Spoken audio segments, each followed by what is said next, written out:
الحمد لله الذي أرسل رسوله بالهدى ودين الحق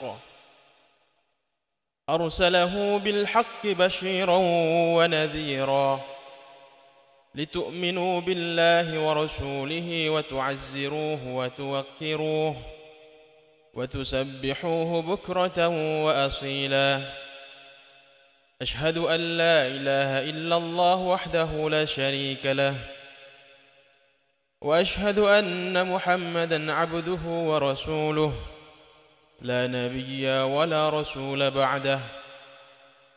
اللهم صل وسلم وبارك على نبينا محمد وعلى آله وأصحابه أجمعين ومن تبعه بإحسان إلى يوم الدين. أما بعد، فيا عباد الله، اتقوا الله حق تقاته ولا تموتن إلا وأنتم مسلمون.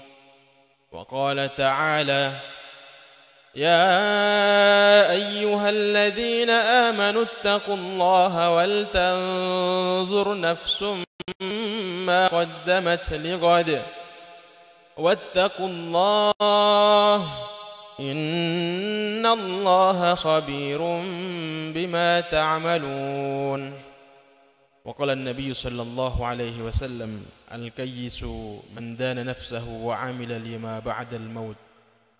صدق الله العظيم وصدق النبي الكريم ونحن على ذلك من الشاهدين والشاكرين والحمد لله رب العالمين.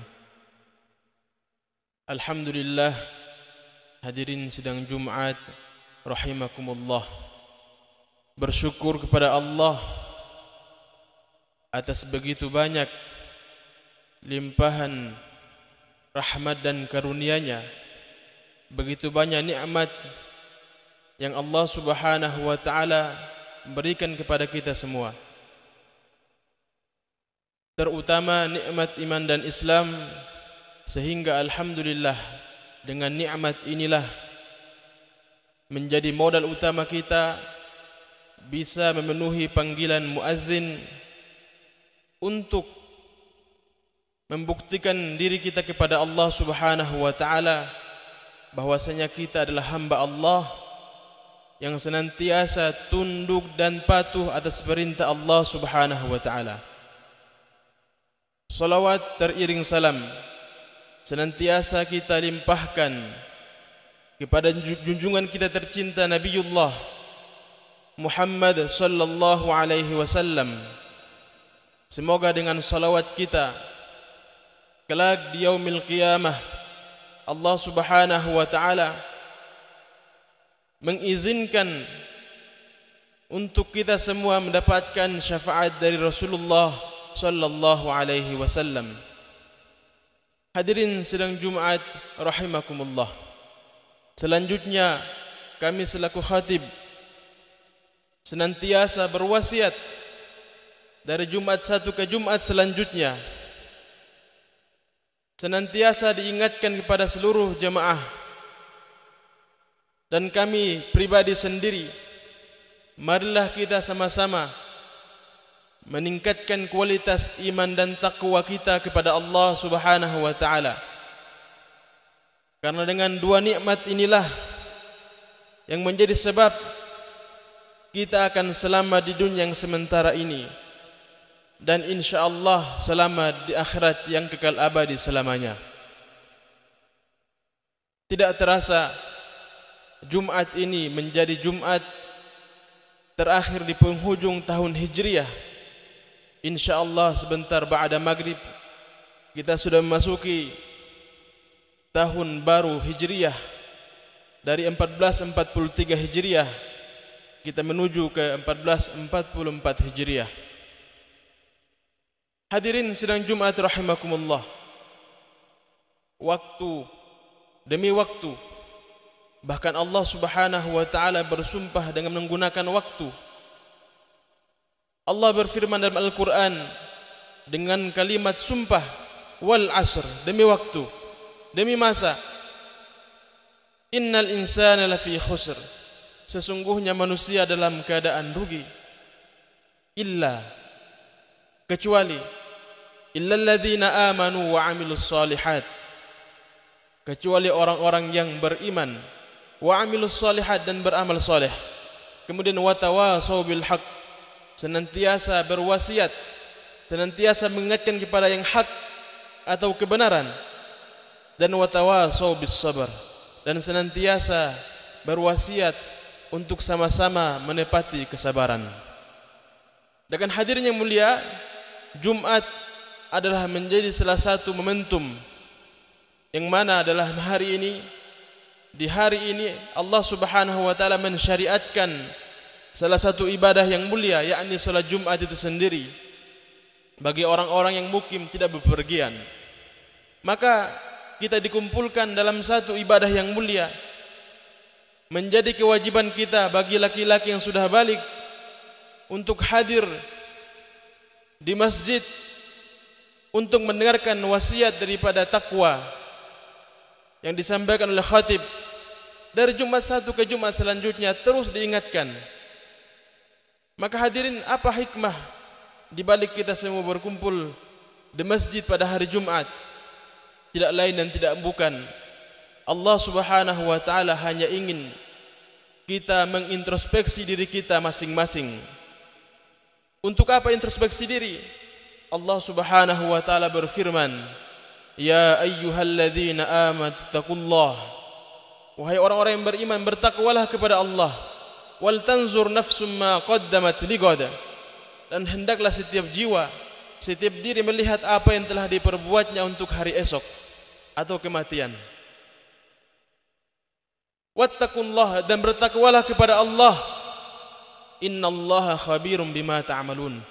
Sesungguhnya Allah Maha teliti atas apa yang kalian kerjakan. Maka waktu terus berlalu, tidak terasa kita sudah berada di penghujung tahun. Maka hakikatnya kita manusia, bertambahnya umur kita yang sebenarnya adalah hakikat daripada umur itu berkurang, dan itu menjadi kenyataan. Kita sendiri merasakan, hadirin sidang Jumat rahimakumullah, dari kita kecil tidak terasa tiba-tiba sudah besar, tiba-tiba kita sudah punya anak, bahkan kita sudah punya cucu, dan tidak terasa rambut kita semuanya sudah mulai memutih, gigi kita sudah mulai gugur, mata kita sudah mulai kabur. Ini menandakan kita semakin dekat dengan kubur, hadirin. Maka tidak ada nasihat yang lebih baik kecuali sama-sama kita tingkatkan lagi kualitas keimanan kita, ketakwaan kita, karena ini menjadi modal utama untuk berjumpa dengan Allah Subhanahu wa taala. Yang mana perjumpaan kita kelak, Allah firmankan, yauma la yanfa'u malu wala banun illa man atallaha biqalbin salim. Yang mana pada hari itu, kata Allah, tidak berguna malu wala banun, harta dan anak kita saat itu, illa man atallah biqalbin salim, kecuali orang yang hadir, orang yang berjumpa kepada Allah dengan membawa hati yang selamat, hati yang selamat dari kesyirikan, hati yang penuh ketakwaan, hati yang penuh dengan keimanan. Inilah hadirin yang mulia, orang yang selamat kelak di akhirat. Maka Nabi sallallahu alaihi wasallam sabdakan dalam hadisnya yang diriwayatkan oleh Imam Tirmizi rahimahullah, al-kayyisu man dana nafsahu wa amila lima ba'dal maut. Siapa itu orang cerdas, kata Nabi? Orang cerdas adalah al-kayyisu man dana nafsah. Orang yang cerdas adalah orang yang senantiasa menghitung-hitung dirinya, senantiasa menghisab dirinya, senantiasa mengintrospeksi dirinya, wa amila lima ba'dal maut, dan kemudian beramal sebelum datang kepadanya kematian. Maka hadirin sidang Jumat rahimakumullah, hakikatnya hidup kita ini adalah transit, perjalanan singkat. Namun di dalam kehidupan kita ada ujian-ujian yang Allah Ta'ala hadirkan untuk menguji hati kita, menguji iman kita. Akankah kita terpesona? Akankah kita tergoda dengan tipuan dunia yang sementara? Ataukah kita tergoda dengan janji Allah yang sifatnya akhirat kekal abadi selamanya? Maka orang yang beriman senantiasa memperhatikan hal yang demikian, terus diperhatikan, terus dipersiapkan. Sampai kapan? sampai datang kepadanya kematian. Maka hadirin sidang Jumat rahimakumullah, ada sebuah kisah di mana Rasulullah SAW pernah duduk dengan para sahabatnya, yaitu di Masjid An-Nabawi. Maka Nabi SAW katakan, sebentar lagi akan masuk dari pintu ini seorang penghuni surga. Maka para sahabat semuanya melihat ke arah pintu, melihat siapa yang akan masuk. Ternyata ada masuk satu orang, dia tidak terlalu terkenal dari sahabat Ansar. Masuk kemudian duduk dengan para sahabat radhiyallahu anhum. Kemudian hari kedua Nabi juga berkata demikian, sebentar lagi akan masuk dari pintu ini seorang penghuni surga. Maka semua para sahabat melihat lagi, siapa lagi ini? Ternyata di hari kedua masih sama orang itu juga. Di hari ketiga pun Nabi berkata demikian, para sahabat melihat orang yang sama juga. Maka Abdullah bin Umar, anak dari Sayyidina Umar radhiyallahu anhu, penasaran, kemudian dia mengikuti orang tersebut setelah pulang dari masjid. Sampai ke rumah orang tersebut, dia katakan, wahai fulan, izinkan saya bermalam atau tinggal menginap di rumahmu 1 atau 2 malam. Dan ini kebiasaan orang-orang Arab, kalau mau bertamu ke rumah orang, ke rumah tetangganya atau ke tempat orang-orang muslim, maka ini diizinkan, karena hak tamu itu dilayani selama 3 hari.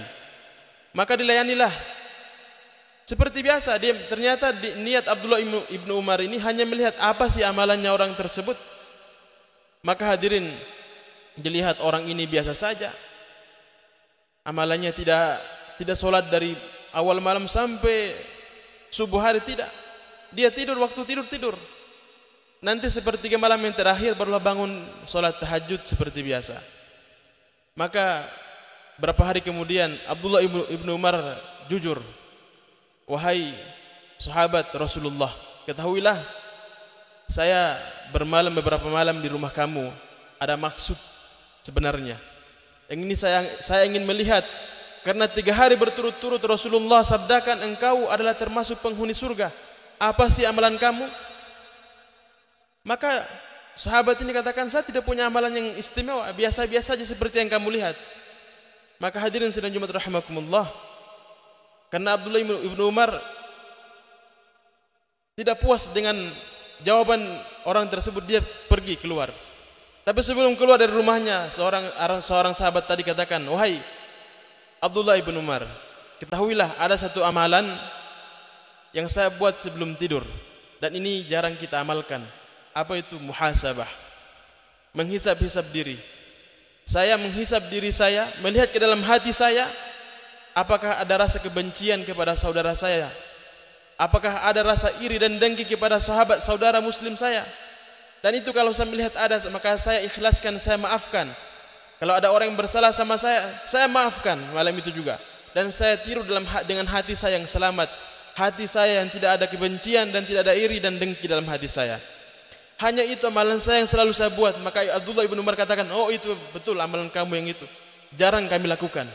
Maka hadirin yang mulia, senantiasa kita bermuhasabah, menghisab-hisab diri kita. Karena ada sebuah perkataan yang sangat populer kita dengar, yaitu perkataan Sayyidina Umar radhiyallahu anhu, khalifah Rasulullah yang kedua, yaitu beliau pernah berkatakan demikian, begini, hasibu anfusakum qabla an tuhasabu. Hisablah diri kalian sebelum kalian benar-benar dihisab oleh Allah Subhanahu wa taala. Karena kelak pada hari yaumul hisab, kita semua pasti akan mengalami, semua manusia pasti akan sampai kepada fase tersebut, sampai kepada masa tersebut, sampai kepada yaumul hisab, hari perhitungan semua amalan kita. Allah akan putarkan kembali semua perbuatan yang kita lakukan selama kita hidup sampai kita mati. Dan Allah akan hisab. Mungkin tangan pernah memegang perkara yang salah, mata pernah melihat perkara yang salah, kaki pernah melangkah ke tempat yang salah, pikiran pernah memikirkan pikiran-pikiran yang salah. Maka nanti Allah akan hisab semua. Maka hadirin yang mulia, sebelum Allah hisab semua, Maka kata Sayyidina Umar, hitung-hitung dulu di dunia ini. Minta ampun kepada Allah. Karena Allah berjanji, innallaha yaghfiru dzunuba jami'a. Allah berjanji akan mengampuni semua dosa. Hatta dosa syirik sekalipun, sebelum kita mati, Allah berjanji akan mengampuni. Kecuali kalau kita mati membawa dosa syirik, maka tidak ada ampunan. Wajib masuk ke dalam neraka untuk dibersihkan. Nauzubillah. Maka hadirin sidang Jumat rahimakumullah, melalui mimbar yang mulia ini, kami selaku khatib senantiasa berpesan kembali, mari kita perbaiki hubungan kita dengan Allah, hubungan kita dengan manusia, supaya kelak di akhirat kita menjadi orang-orang yang senantiasa beruntung, orang yang beruntung di dunia, beruntung di akhirat. Karena hadirin sidang Jumat rahimakumullah, dalam sebuah hadis Nabi sabdakan, akan datang pada hari kiamat orang yang membawa pahala ibadahnya sebesar gunung Uhud, membawa pahala salatnya sebesar gunung Uhud, puasa juga demikian, zakat juga demikian. Tetapi karena dia pernah mencaci manusia, pernah dia membicarakan aib manusia, pernah dia menyakiti hati manusia, pernah dia tumpahkan darah manusia, maka semua amal kebaikannya diambil dan diberikan kepada orang-orang yang telah disakiti. Kemudian ketika pahalanya telah habis, maka dosa-dosa orang yang disakiti akan diambil dan dikasihkan, diserahkan kepada orang yang mencaci, orang yang menghardik, orang yang menghina, orang yang menyakiti hati, orang yang menumpahkan darah manusia. Maka hadirin sidang Jumat rahimakumullah, sebelum itu terjadi mungkin kita punya salah dengan manusia. Sekaranglah kita minta maaf. Jangan tunggu besok, sebentar, nanti, kapan-kapan sebelum kita dikafani. Hadirin sidang Jumat rahimakumullah, mungkin ini khutbah singkat yang sempat kami sampaikan. Kebenaran datang dari Allah, kekurangan dari diri kami pribadi. Barakallahu li wa lakum fil Qur'anil azim, wa nafa'ani wa iyyakum bima fihi minal ayati wadh-dhikril hakim, wa taqabbalallahu minni wa minkum tilawatahu innahu huwal ghafurur rahim.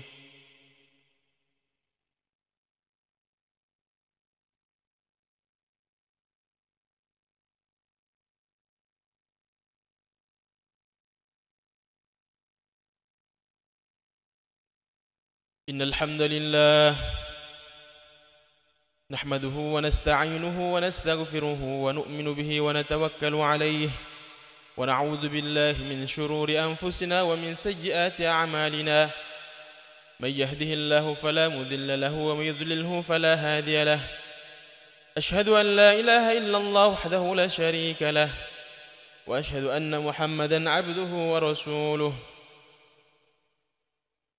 وقال تعالى يا أيها الذين آمنوا اتقوا الله حق تقاته ولا تموتن إلا وأنتم مسلمون فيا عباد الله اتقوا الله حق تقاته ولا تموتن إلا وأنتم مسلمون. وقال تعالى إن الله وملائكته يصلون على النبي يا أيها الذين آمنوا صلوا عليه وسلموا تسليما. اللهم صل وسلم وبارك على نبينا محمد وعلى آله وأصحابه ومن تبعه بإحسان إلى يوم الدين. اللهم اغفر للمسلمين والمسلمات والمؤمنين والمؤمنات الأحياء منهم والأموات إنك سميع قريب مجيب الدعوات. اللهم اهدنا واهد بنا واهد الناس جميعا واجعلنا سببا لمن اهتدى. اللهم اجعل قريتنا هذه كالمدينة المنورة في عهد رسول الله صلى الله عليه وسلم. اللهم اهدنا الصراط المستقيم صراط الذين أنعمت عليهم من النبيين والصديقين والشهداء والصالحين. اللهم ربنا آتنا من لدنك رحمة وهيئ لنا من أمرنا رشدا. يا مقلب القلوب ثبت قلوبنا على دينك وطاعتك. ربنا آتنا في الدنيا حسنة وفي الآخرة حسنة وقنا عذاب النار. عباد الله إن الله يأمر بالعدل والإحسان وإيتاء ذي القربى وينهى عن الفحشاء والمنكر والبغي يعظكم لعلكم تذكرون. ولذكر الله أكبر والله يعلم ما تصنعون. أقم الصلاة. الله أكبر الله أكبر. أشهد أن لا إله إلا الله. أشهد أن محمد رسول الله حي على الصلاة حي على الفلاح قد قامت الصلاة قد قامت الصلاة الله أكبر الله أكبر لا إله إلا الله